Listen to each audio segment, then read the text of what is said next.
Okay guys, welcome to the Bob and Ramon Show. The Bob and Ramon Show with Bob and... Ramon. Yeah, those two. Right, we're back. Starting off on our back. safari. Yeah, and great yet to more. be back, man. Yes. It is fantastic. It's fantastic. I mean, it's just great. Look, we're surrounded by fantastic amps. We're in heaven. And heaven. yet more. Or can I just say, we're as my mum says, yeah, we're on planet Plectrum. On planet Plectrum. I've never heard that. Yeah, that's what my mum says. Welcome to planet Plectrum. And yet here we are with a couple more shabby old bits of wood. Okay? Old wood. Yeah, what can you say? Wood. Dodgy old things. Couldn't afford a modern Fenzi custom shop, so we had to go for these dodgy old things. God. Yeah. Here we are. What have you got? This is absolutely incredible because you know that I'm rather partial to SGs. I do. You know, Dwayne Allman played one of these. Clapton? Clapton, of The course. painted one, the Fool. The Fool. Country Joe and the Fish guitarist, who I think had some kind of a tremolo vibrato arm. Right, could Country be. Joe and the Fish, or the holding. No, what is it? Big Brother. Big Brother. Big Brother Holding Company. James Holding Joplin. Company. Yeah, James Joplin's guitarist had a SG. AC/DC. AC/DC. How could we Angus forget Young. Angus Young? I Yeah, mean, the SG player, you know. the SG player. But yeah, these are the Steppenwolf. Yep. Oh. Get your motor running. Oh. Get up on the highway. So, but the great thing about this one, I was doing. I want to come back to Mick Taylor again because I was doing. I'm doing a documentary on his guitars, you know, and he obviously had his burst first, and then in John Mayall's Blues Breakers before he joined the Stones, he was wielding a SG, and in fact on the Hyde Park concert, he was using Keith's burst, which he kind of took back to the Rolling Stones, and also the SG. And the SG. So he's using those two. And isn't there guitars. on the front of Get Your Yah-Yahs Out? That's right, yeah. There's a Sunburst, and there's one of these, isn't there? Yeah, and what he said. And there's a donkey and a drum. There's a donkey and a drum, and there's Keith Richards. And Charlie Watts holding up the guitars, or? Yeah, Charlie Watts. Yeah, Charlie Watts. Yeah. But what Mick Taylor said about SGs, he loved his SG. It had a Bixby on it, and he loved the SG because of the neck and the width. He said it was a really nice flat, wide fingerboard, and this is exactly that because this is in fact a Les Paul. This is a Gibson Les Paul. It's not an SG, you know. Which makes it 61 or 62. Yeah, well, it is an SG, but these were originally called Les Pauls. That's right. Because you know, a Gibson wanted to come out with a bit more of a radical design.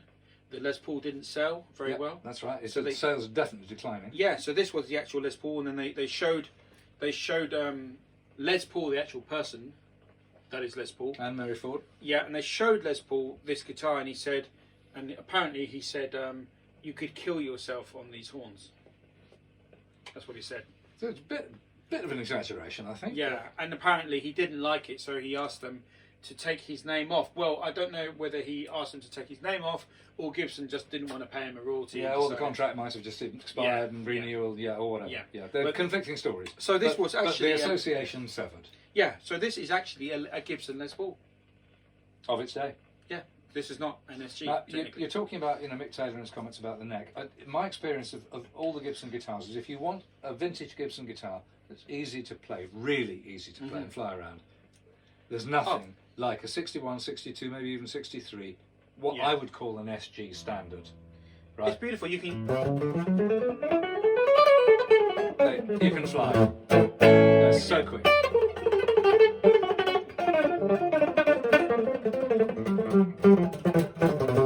Very good. We'll cut that out, but anyway.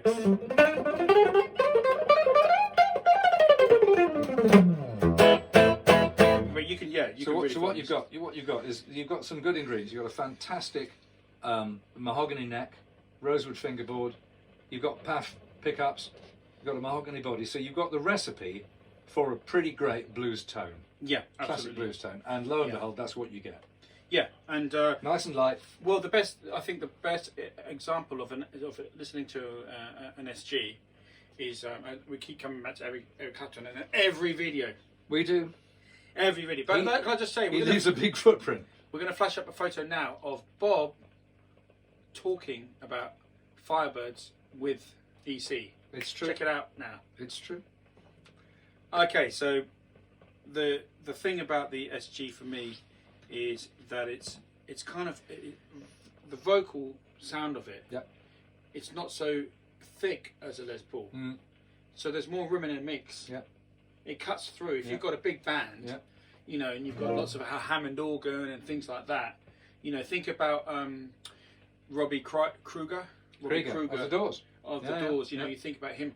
It's cutting. It's more Yeah. a bit more trebly and thinner. And this, you know, certainly in West Coast, late 60s, you know, Yeah. American, you know, rock, Yeah. this was a very, very Here we popular. go. A minor.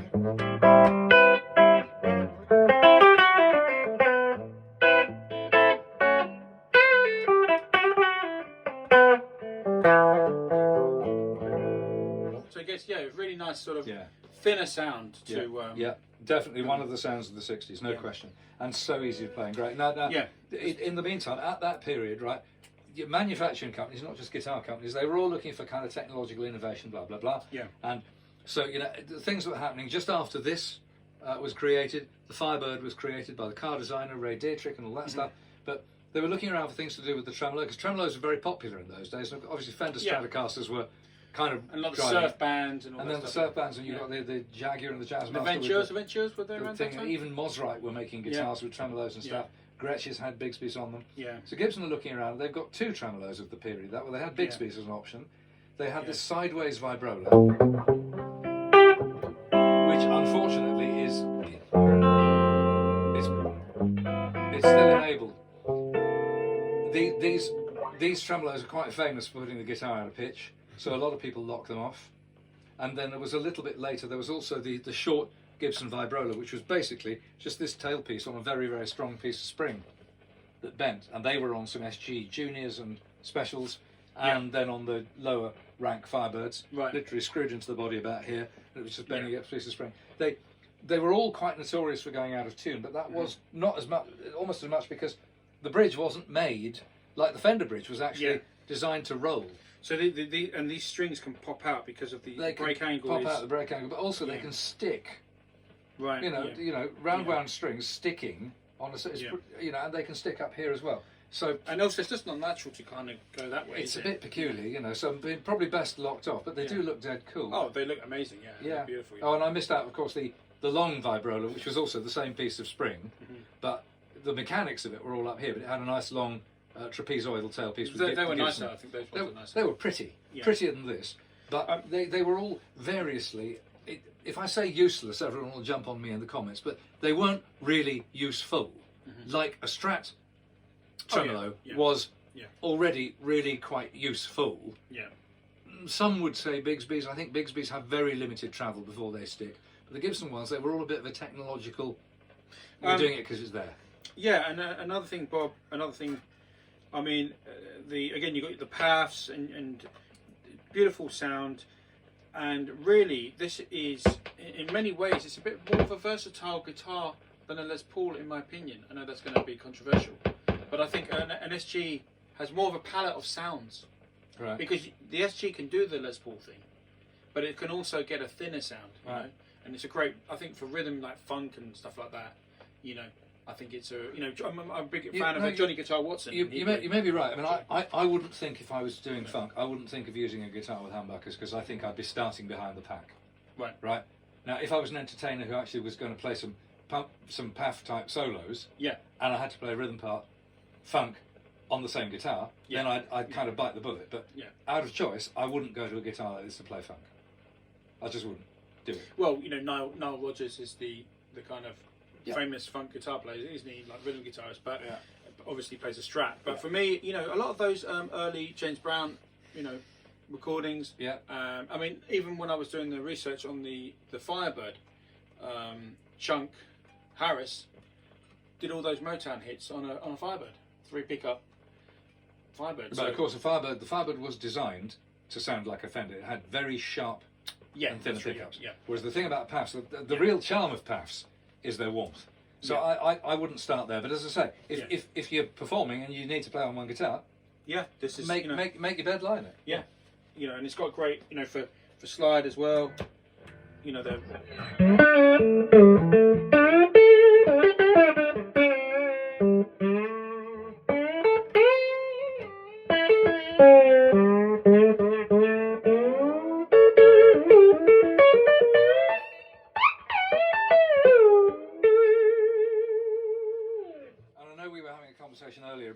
different slide players, and Yeah. one of the names that came up was obviously Derek Trucks, who is kind of the modern hero. Yeah. All the rest of it, and he plays an SG standard. Yeah, because the reason he plays an SG standard is because of Dwayne Allman. Because towards the end of the Allman Brothers, Dwayne Allman used to have 2 Les Pauls normally, for tuning into E major, and one was in standard.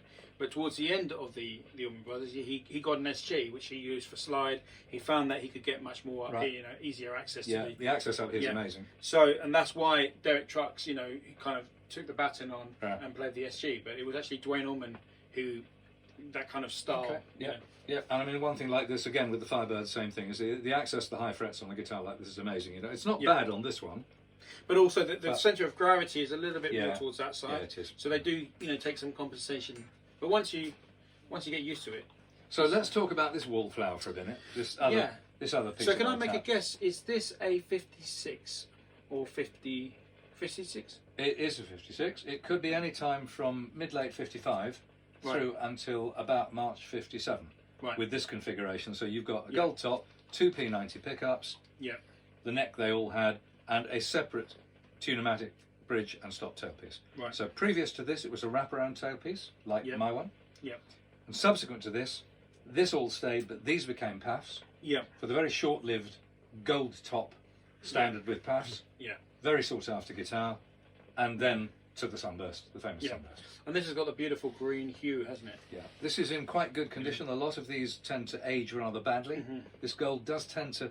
Is it because of copper content? Yeah, it's actually brass filings in clear varnish. Oh, right, okay. And then the clear varnish yellows over time. Yeah. So that's what happens. And something about it, probably the presence of the brass filings, a bit like you were saying about fairy liquid and brick cement earlier. We were having a conversation on the way here, and it makes it really, the bricks really... We won't tell you about the other conversation. We won't. Another day. But yeah. They make the bricks easy to lay, but after a few years in situ, the mortar starts to crumble, and your lovely house falls down.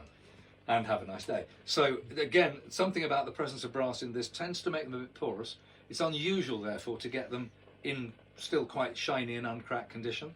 But also, talking of porosity, what's happened in here is that a little bit of the player's sweat has crept in from the edge. Yeah. And what happens when you get sweat on brass, of course, is it stops being lovely shiny yellow and goes green because it's got copper in it.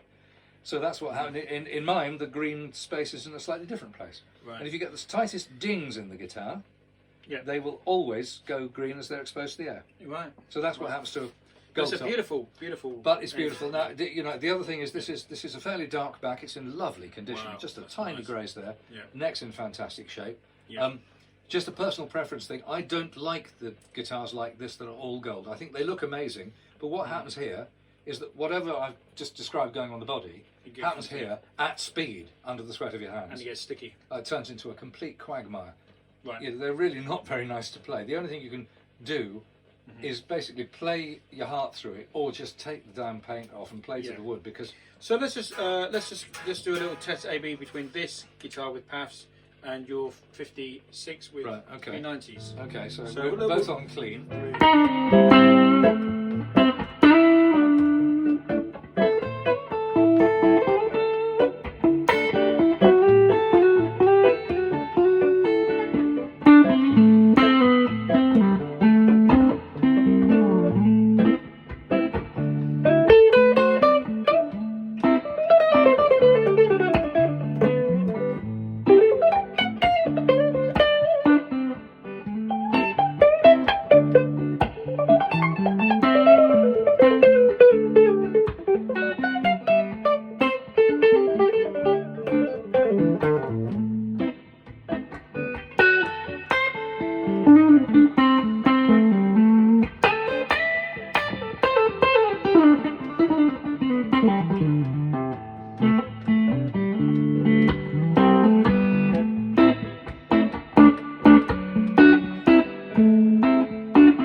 middle position on this really glints. So P90s in the middle really glints. Yeah.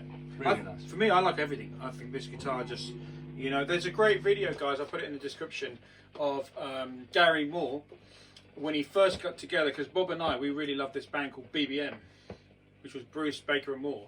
And in the early 90s... Basically, Gary Moore, at his initiative, he basically recreated Cream with him in the guitar seat. Yes, and... it's a testament to the bloke's chutzpah and energy, and he did this, and I think great, it's a fantastic album.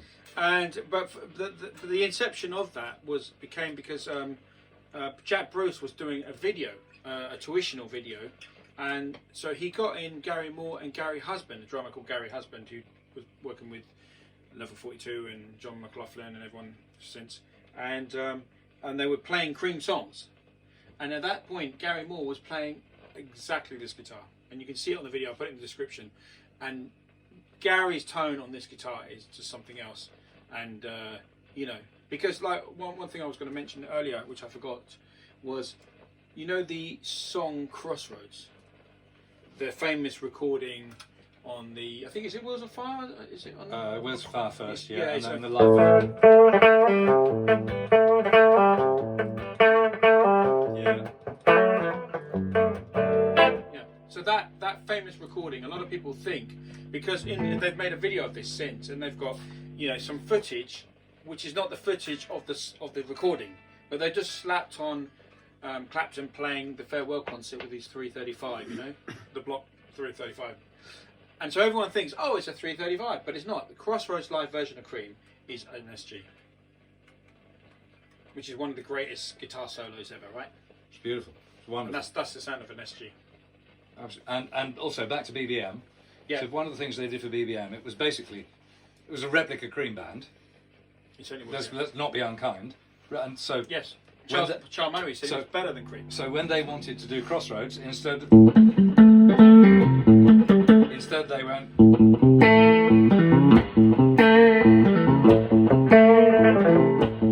And so they basically produced a kind of sound-alike called City of Gold. City of Gold, that's right, yeah.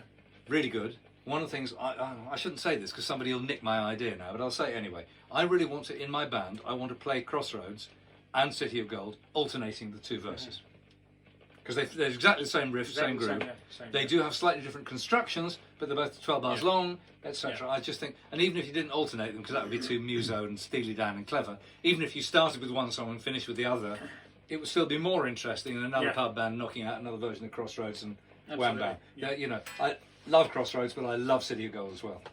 So, okay, Bob, we better wrap it up here. We had, because we've got yet more to do for next time. Yeah, we've got more to do, and also it's getting to Bob's bedtime, and I've got to prepare him dinner. And Pipe, slippers, dry sherry, yes, yeah, dry sherry, Manzanilla olives. your nightcap. Yes, certainly, I can arrange You that. know, And then I've got to press his clothes ready for tomorrow's day. You know, so I'm pretty and- busy as Bob's butler. And brush my top hat. Absolutely, yeah. Etc. Part of the service. I don't think so. So, I So mean, it's goodbye from them and goodbye from us. He's butler.